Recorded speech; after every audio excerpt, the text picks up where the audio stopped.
Welcome back. இது உங்கள் new world of education zoology YouTube channel. இன்னைக்கு நம்ம பார்க்க போகிற டாபிக் வந்து 2019 பிஜிடிஆர்பியில் வந்து அதோட ஒரு 5 கொஸ்டின்ஸ் அனலைசிஸ் பண்ணலாம் அப்படின்னு வந்து எடுத்து வந்திருக்கேன். அண்டு யூஜிடிஆர்பி கொஸ்டின்ஸ் வந்து பார்க்குறேன். அதை கொஞ்சம் பார்த்துட்டு நான் நாளைக்கு இல்லை நாளை மறுநாள் வந்து யூஜிடிஆர்பிக்கான கொஸ்டின்ஸ் போடுறேன். அதுவரை இந்த கொஸ்டின்ஸை வந்து அனலைஸ் பண்ணலாம்.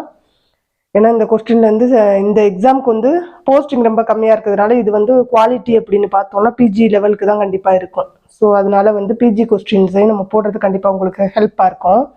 சரி, வாங்க வீடியோக்குள்ளே போகலாம். ஃபர்ஸ்ட் கொஸ்டின், லீஸ்மேனியா டோனவானி இதன் மூலம் கடத்தப்படுகிறது. இது டைரக்ட் கொஸ்டின் தான். லீஸ்மேனியா டோனவானி இதன் மூலம் கடத்தப்படுகிறது. ஆப்ஷன்ஸ் ஆர் ஜெட்இ, பிளிப்பட்டோமஸ் அர்ஜென்டிபஸ், அனாஃபிலஸ், ஏடிஸ். இப்போ 4 ஆப்ஷன்ஸ் கொடுத்துருக்காங்க. ஆன்சர் என்ன அப்படின்னா பிளிப்பட்டோமஸ் அர்ஜென்டிபஸ், சாண்ட் ஃப்ளை அப்படின்னு சொல்லுவோம், மணல்லி. அதுதான் வந்து இந்த லீஸ்மேனியாசிஸை வந்து காஸ் பண்ணுறது. ஓகேவா? இந்த பிளிப்பட்டோமஸ் அர்ஜென்டிபஸ் தான் வந்து என்ன செய்யுதுன்னா இது வழியாக வந்து லீஸ்மேனியா டோனவானி மூலமாக வந்து கடத்தப்படுறது.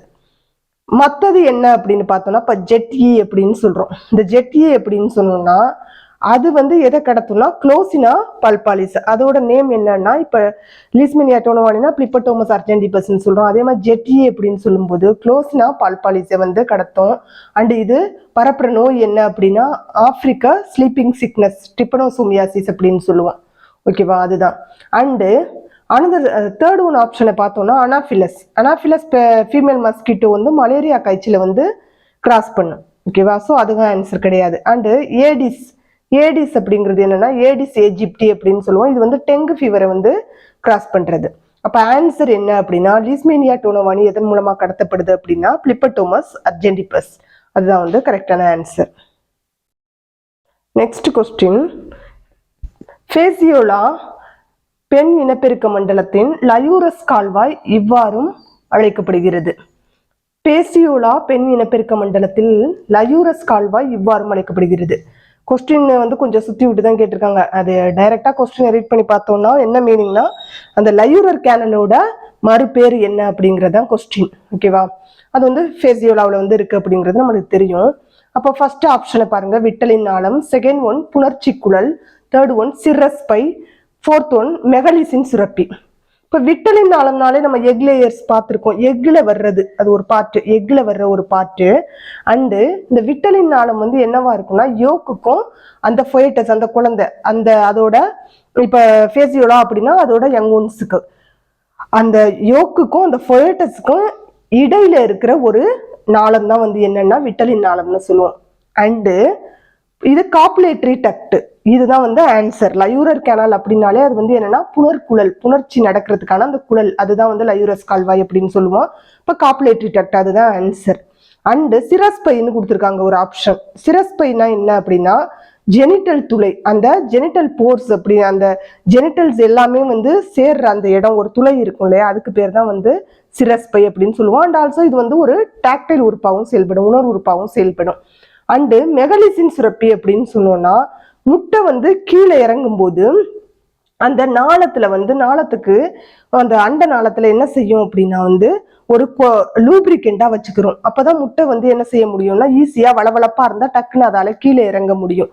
அதுக்காக அந்த வளவளப்பான அந்த ஒரு லூப்ரிகண்டான ஒரு சப்ஸ்டன்ஸை வந்து ப்ரொடியூஸ் பண்ணி அந்த எக் வந்து கீழே இறங்குறதுக்காக ஹெல்ப் பண்ற சுரப்பி தான் இந்த மெகலிசின் சுரப்பி. ஸோ இந்த ஃபேசியோலா பெண் இனப்பெருக்க மண்டலத்தின் லயூரஸ் கால்வாயின் மறுபேர் என்ன அப்படின்னா காப்புலேட்டரி டக்ட், தட் இஸ் புணர்ச்சி குழல் அப்படிங்கிறதா சரியான ஆன்சர். நெக்ஸ்ட், பிளாஸ்மோடியத்தின் உடல் வளர்ச்சி நிலையில் மனித இரத்த சிகப்பணுவில் இந்நிலையில் காணப்படுகிறது. பிளாஸ்மோடியத்தின் உடல் வளர்ச்சி நிலையில் மனித இரத்த சிகப்பணுவில் இந்நிலையில் காணப்படுகிறது. ஆப்ஷன்ஸ் ஸ்போரோசிஸ்ட், ட்ரோபோசோயிட், மீரோசோயிட், கிரிப்டோசோயிட். இப்போ ஸ்போரோசோயிட் சிஸ்ட் கிடையாது, ஸ்போரோசோயிட். அது எங்க இருக்குன்னா கொசுவோட அந்த மலேரியால காஸ் பண்ற அந்த கொசுவோட உமிழ்நீருக்குள்ள இருக்கும். ஓகேவா? சலைவரி கிளாண்ட்ல இருக்கிறதா ஸ்போரோசோயிட். ஸோ அது ஆன்சர் கிடையாது. அண்டு மீரோசோயிட் அப்படின்னு தேர்ட் ஆப்ஷனை பாருங்க. மீரோசோயிட்னா மனுஷனோட லிவர்ல இருக்கும். ஓகேவா, கல்லீரலுக்குள்ள இருக்கும். அண்ட் கிரிப்டோசோயிட்னா அதே லிவர்ல இருக்கும். இந்த மீரோசோயிட் என்ன செய்யணும், மல்டிப்ளை ஆகி ஓவரா மல்டிப்ளிகேஷன் ஆனதும் அந்த செல்லை உடைச்சுக்கிட்டு வெளில வரும். அதுதான் என்ன சொல்லுவோம்னா கிரிப்டோசோயிட் அப்படின்னு சொல்லுவோம். மீரோசோயிட் நல்லா மெச்சூர்ட் ஆனதுக்கு அப்புறம் அதை சுத்தி உள்ள லேயரை உடைச்சுக்கிட்டு வெளில வந்தாதான் அது கிரிப்டோசோயிட். ஆனா இது ரெண்டுமே வந்து ஹியூமனோட லிவர்ல இருக்கும். இங்க கொஸ்டின் என்னன்னா ஹியூமனோட ஆர்பிசி. அப்ப ஹியூமனோட ஆர்பிசில இருக்கிறது என்னன்னா ட்ரோபோசோயிட் நிலையில வந்து காணப்படும். அண்ட் ஃபோர்த் கொஸ்டின் பார்த்தோம் அப்படின்னா, பிளாஸ்மோடியத்தின் வாழ்க்கை சுழற்சியில் பல நிலைகளில் காணப்படும் சிக்னெட் வளையம் என் நிலையில் காணப்படுகிறது. கொஸ்டின் நல்லா ரீட் பண்ணி பாருங்க. பிளாஸ்மோடியத்தின் வாழ்க்கை சுழற்சியின் பல நிலைகளில் காணப்படும் சிக்னெட் வளையம் என் நிலையில் காணப்படுகிறது. இந்த பல நிலைகளில் இதெல்லாம் வந்து கொஞ்சம் கன்ஃபியூஸ் பண்றதுக்காக நம்மளுக்கு என்னன்னா கொஸ்டினை ஒரு 3 times ரீட் பண்ணி இம்பார்ட்டன்ட் என்னங்கிறத மட்டும் நீங்க என்ன செய்யுங்க அப்படின்னா வந்து நோட் பண்ணிருங்க. இம்பார்ட்டன்ட் என்னவோ அந்த கொஸ்டின்ல எது இம்பார்ட்டன்டோ அதை நோட் பண்ணாலே உங்களுக்கு ஆன்சர் கிடைச்சிரும். இந்த இடையில இருக்கிற வேர்ட்ஸ் எல்லாம் இப்போ இந்த இடத்துல பல நிலைகளில் அப்படிங்கிறதுலாம் அன்வான்ட், ஆனாலும் அவங்க வந்து கொடுத்துருக்காங்கன்னு நம்மளை வந்து கன்ஃபியூஸ் பண்ணுறதுக்காக. ஸோ நீங்கள் என்ன கொடுத்துருக்குங்கிறத மட்டும் மெயினானது அந்த கொஸ்டினில் எது கீவேர்டுங்கிறத முதல்ல வந்து நோட்டீஸ் பண்ணுங்க. அப்படி நோட் பண்ணால் மட்டும்தான் ஆன்சரை உங்களால் கரெக்ட் பண்ண முடியும். ஓகேவா, இப்போ பார்த்தோம்னா சிக்னெட் ரிங் கொஸ்டினை அண்டர்ஸ்டாண்ட் பண்ணோம்னா என்ன இருக்குன்னா சிக்னெட் ரிங் வந்து எந்த நிலையில காணப்படும், அவ்வளோதான் கொஸ்டின். அப்போ ஃபர்ஸ்ட் கொஸ்டினை பாருங்க. கல்லீரல் schizogony options and erythrocytic schizogony, gametogony, autogamy இப்படி கொடுத்துருக்கு. இப்போ கல்லீரல் சைசோகோனி, லிவர் சைசோகோனி அப்படின்னா ஆல்ரெடி நான் இப்போ லாஸ்ட் கொஸ்டின்லேயே சொன்னேன். மீரோசோயிட்டு கிரிப்டோசோயிட் வர்றது தான் வந்து லிவர் சைசோகோனி, அது லிவர்ல இருக்கும்னு. அதுல இந்த மாதிரி ஒரு ரிங் ஷேப் வந்து நம்ம ஆல்ரெடி பிளாஸ்மோடியம் பார்த்துருக்கோம். இந்த மாதிரி ஒரு எந்த ஷேப்பும் வந்து இதுல வராது லிவர்ல. ஸோ அதுல ஆன்சர் வர பாசிபிலிட்டிஸ் இல்லை. அண்ட் தேர்ட் ஒன்று பாருங்க, கேமிட்டோகோனி, அதுல ஆன்சர் வருது gamete. Gamete means that is gamete form ஆகுறது. மைக்ரோ அண்ட் மேக்ரோ கேமிட்னு 2 டிவைஸ்டு கேமிட் வந்து வரும். அப்போ அதுவும் ஆன்சர் கிடையாது. அண்ட் ஆட்டோகேமி அப்படிங்கிறது இதுலேயே வரவே வராது. அது எதுல வரும்னா பேரமீசியத்தோட ஒரு இணைவு தான் வந்து ஆட்டோகேமி அப்படிங்கிறது. அப்போ செகண்ட் ஒன் ஆன்சர் வந்து எரித்ரோசைட்டிக் சைசோகோனி, அதுதான் வந்து கரெக்டான ஆன்சர் டு திஸ் கொஸ்டின். அது எங்கே நடக்கும், எரித்ரோசைட்டிக்னாலே ரத்த சிகப்பு செல்கள் ஆர்பிசியில நடக்கும். அப்படின்னா என்னங்கிறத முதல்ல புரிஞ்சுக்கோங்க. இது பார்க்க ரிங் மாதிரி இருக்கா? ஃபர்ஸ்ட் என்ன இருக்குன்னா ஒரு செல் இருக்கு. அந்த செல்லுக்குள்ள என்ன ஆகுது அப்படின்னா ஒரு சைட்டோபிளாசம் உள்ள இருக்கு, நியூக்ளியஸ் உள்ள இருக்கும். சைட்டோபிளாசம் இருக்கும், அதுக்கு நடுவுல வந்து நியூக்ளியஸ் இருக்கு. அப்ப சைட்டோபிளாசத்துல ஒரு வேக்யூல் ஒன்று ஃபார்ம் ஆகுது. ஒரு பெரிய வேக்யூல், ஒரு வெற்றிடம் மாதிரி ஒரு வேக்யூல் ஃபார்ம் ஆகுது. அப்படி ஃபார்ம் ஆகுறதுனால இந்த சைட்டோபிளாசத்தோட சென்டர்ல இருக்கிற உட்கரு வந்து கொஞ்சம் கொஞ்சமா ஓரப்பகுதியை நோக்கி தள்ளப்படுது. ஃபைனலா அந்த ஓரப்பகுதியில லேயர்ல வந்து அது உட்கார்ந்துருது உட்கரு. அப்ப அது பாக்குறதுக்கு வேக்யூல் ஃபுல்லா ஆக்குப்பை பண்ணிட்டு உட்கரு வந்து ஒரு ஓரப்பகுதியில வந்து காணப்படுறது. பாக்குறதுக்கு ஒரு ரிங் மாதிரி ஷேப்ல, ஒரு மோதிர ஷேப்ல இருக்கு. அதனாலதான் இது வந்து முத்திரை மோதிரை நிலை ஆர் சிக்னெட் ரிங் அப்படின்னு சொல்லுவோம். இது வந்து ஆர்பிசியில, ஹியூமனோட ஆர்பிசியில நடக்குது. இது எரித்ரோசைட்டிக் சைசோகோனி. ஓகேவா, எரித்ரோசைட்டிக் சைக்கிள்ல நடக்கிற ஒரு நிகழ்வு. ஓகேவா, இதுதான் வந்து answer. Fifth one, that is last one question also. பலனோகிளாசிஸின் இந்த அமைப்பு அதன் உடற்சட்டகமாக செயல்படுகிறது. ஓகேவா, உடற்சட்டகம்னா பாதுகாப்புக்காக. இப்போ ஆப்ஷன் ஃபர்ஸ்ட் முன் செவில் முகடு. இது எதுக்காக அப்படின்னா பாரோ பண்றதுக்காக இருக்கு, மண்ணை தோண்டுது. ஏன்னா பலனோகிளாசிஸ் என்ன செய்யணும்னா மண்ணில் புரிஞ்சுக்கிட்டு வாடும் அப்படின்னு சொல்றோம். அப்போ பரோவிங்காக இருக்கு, மண்ணை தோன்றதுக்காக முன் செவில் முகடு.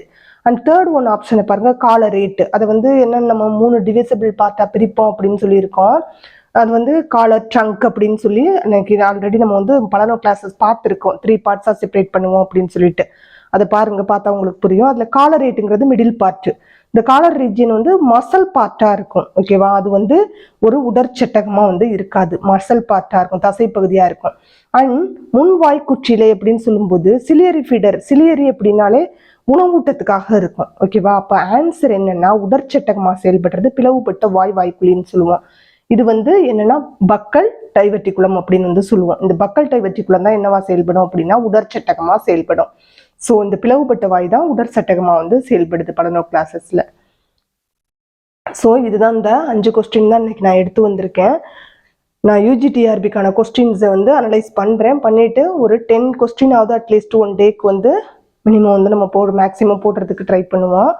அண்ட் ஆல்சோ இந்த சிலபஸ் கேட்டிருந்தீங்க, எனக்கு டைமே இல்லை, அதை டைப் பண்ணி தான் நான் போடணும். ஸோ சிலபஸ் வந்து கண்டிப்பாக நான் வந்து நாளைக்கு கண்டிப்பாக அப்லோட் பண்ணிடுறேன். அண்டு இப்போ வந்து 1 மந்த் தான் நம்மளுக்கு இருக்குது, அதுவே டைம் கம்மியாக தான் இருக்குது. ஸோ அதனால் வந்து கொஸ்டின்ஸாக ஃபுல்லாக அனலைஸ் பண்ணலாமா, இல்லை யூனிட்டே நம்ம ஆல்ரெடி 3rd யூனிட் பார்த்தோம் அதே கண்டினியூ பண்ணலாமா, இல்லை அது இல்லாமல் உங்களுக்கு டவுட்டட் டாபிக்னு சொல்கிறீங்களா அதை கண்டினியூ பண்ணலாமா என்னங்கிறத வந்து நீங்கள் கமெண்ட் செக்ஷனில் சொல்லுங்கள். நான் அதுக்கு தகுந்தாப்பில் அடுத்து என்ன வீடியோ அப்லோட் பண்ணலாம் அப்படிங்கிறத டிசைட் பண்ணுறேன். ஓகே ஃப்ரெண்ட்ஸ், இந்த சேனல் உங்களுக்கு பிடிச்சிருந்தா லைக் பண்ணுங்கள், ஷேர் பண்ணுங்கள், சப்ஸ்கிரைப் பண்ணுங்கள். கூடவே உங்களோட கமெண்ட் பாக்ஸில் சொல்லுங்கள். தேங்க்யூ.